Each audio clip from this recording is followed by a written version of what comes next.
and it's available now. These words show up at the end of a trailer at E3, or they're uttered by the presenter, and the intent is always the same. Shock, surprise, and instant hype. But why would a game release without any marketing, any publicity? Since Apex Legends recently did exactly this strategy, let's talk a bit about stealth releases. This is a term that is used primarily by gaming media journalists to describe a release with essentially no lead-up. There's no press releases, no trailers, no big E3 announcements. The idea is that the game is just released out into the wild, stealthily. That's where the name comes from. By doing this, they will get a big bump of marketing and free advertising as people say, "Oh wow, CMG just released a new game, oh my god, it's out right now!" Either this, or they are indie developers and can't afford to do marketing, or maybe they just don't know that marketing exists. It's sort of like YouTube in that way, strangely enough. If you don't market yourself, you don't see any success. In that vein, Feel free to share this video with your friends. these gaming companies are hoping that you will hype them for them. You'll market their product and it will be more successful, especially with games that are maybe risky.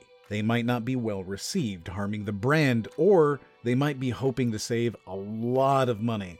Marketing can often be 50% of the budget of a major title, and sometimes even more for smaller games. Mobile games spend an average of $65 per new paying user as user acquisition costs. Netflix pays around $45, HBO pays something like $100. These are the costs of marketing your product, and it's built into the cost that a paying user pays. Of course, the cheapest marketing you can possibly get is somebody who likes your product and tells other people. It's not surprising, this is called word-of-mouth marketing, and stealth releases are designed around that. Apex Legends is a stealth release, though it's likely they expected it to leak a bit. Apex was originally revealed to the world by a YouTuber who released information about the game about half a week before it was released. There were no official remarks of any sort, but EA had started bringing out content influencers like Shroud to try the game out. This is the same way that PUBG built its appeal, mind you, so it's not surprising that they would do this. A lot of games fly out popular streamers and YouTubers to events in order to play the games before they're revealed. They often get copies of the game and can start streaming it immediately upon release, sometimes even before release. We do this. Games will be sent to us and we play them on stream. It's a reliable way of getting publicity to a streamer and getting publicity to a new title. That being said, EA knew these guys would probably leak some information here or there, and they did. It was leaked to a YouTuber, the YouTuber revealed information about the game, it started building some hype. Gaming websites want that hype to give them clicks, so they made a few articles about it, carefully suggesting that if the YouTuber was wrong, it wasn't their fault. And then the game was released. To huge fanfare, it became one of the biggest releases of the year. Another game that was, and it's available today, was Fallout Shelter. This mobile title was announced on stage at E3 2015, and it falls more into the "we didn't want to upset our fans and hurt our brand" category of stealth release. Bethesda, at the time, was considered to be an excellent developer who produced high-quality titles and had a stellar reputation.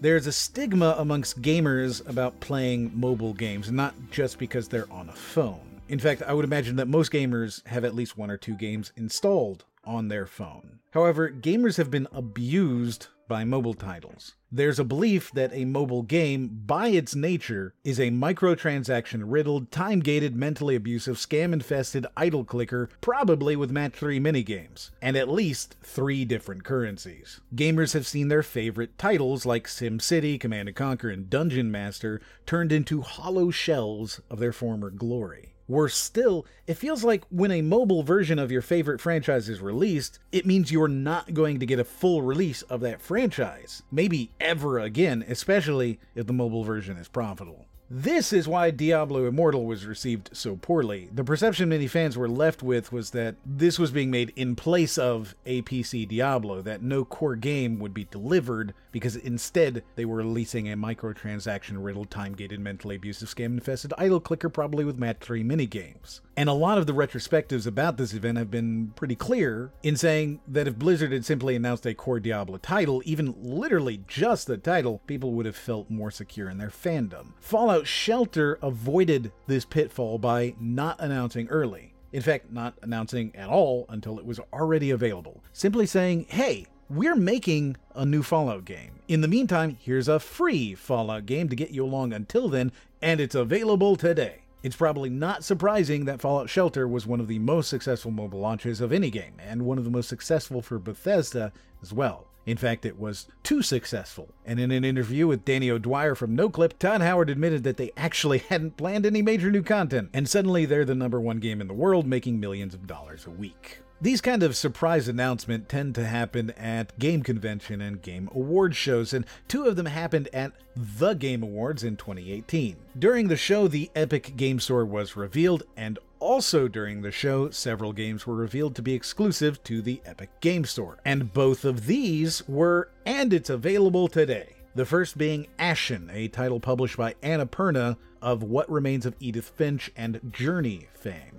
The second title to get, and it's available today, was Hades, the next game from Supergiant Games, who had previously done Transistor and Bastion. This, of course, elicited quite a lot of excitement from gamers because those were games that gamers liked. This was tied to the somewhat stealth release of the Epic Game Store itself, which was revealed just 2 days before the Game Awards. But there was a lot of marketing around it, so perhaps that was more of a surprise announcement. Interestingly, though, Epic did accidentally push out the store to their client the day beforehand, so in a way, they stealth released their store, which in turn stealth released several games. It's too bad one of those wasn't a stealth game. Sometimes a developer stealth releases a game because they just don't expect much gain out of it, as is likely to be the truth behind Microsoft's Miami Streets, a single-button title available only on the Microsoft Store. Press left mouse to go, let it go to stop. Literally a single button, all about timing and rhythm, and exactly the type of title you don't spend a lot of money promoting, especially as it's free. Though if you're not Canadian or Australian, you'll need to use a VPN. But I'm sure you're all used to that since there's so many Australia-only exclusives in the gaming world. Finally, the last type of stealth release is the one that's a bit of a mix of all of the above, and that's when there's no competition.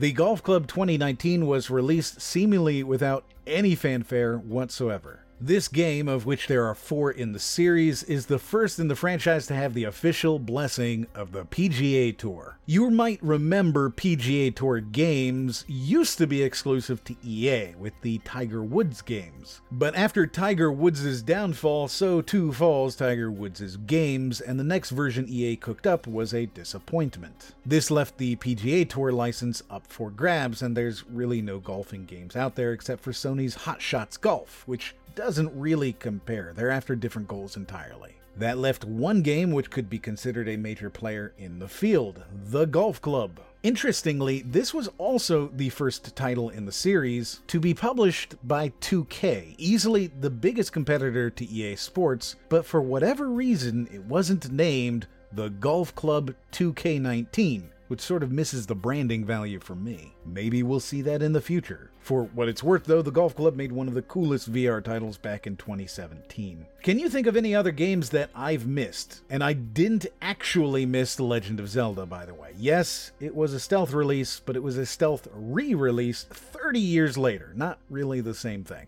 Let me know if you know any that I did miss, however. I'm super curious. I spent several hours looking for any other successful, and it's available today, releases, and I didn't find a whole lot. If you enjoyed this video, please consider sharing it. It's the only way we grow. You can also consider liking the video and maybe subscribing if you haven't, and you can also watch another one in the corner right now, and as always, we'll see you on the next one.